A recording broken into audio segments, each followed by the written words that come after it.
today we're going to learn how to find distance and elevation across a specific route.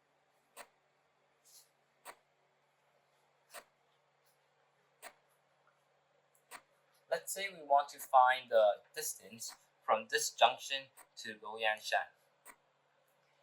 Now, using a string, you should probably use a string that's not elastic, and you know why later.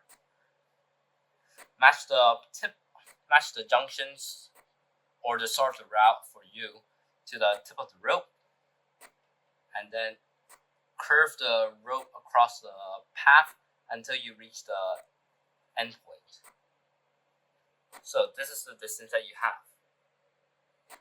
Now, flip the map over,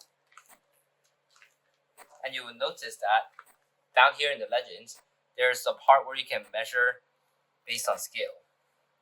So using the distance that you have, you can put it on the scale, and this will be approximately 300 meters as it goes from 0 to 300 here. Using the same route, you can use your compass. As you notice, there might be a magnifying glass for your compass, and then you can enlarge it to see how many contour lines are there.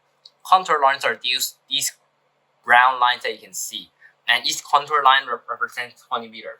So simply count the number of contour lines that you pass from the start point to the end point, and then multiply by 20, because each contour line will represent 20 meters going up or going down. And that's your elevation.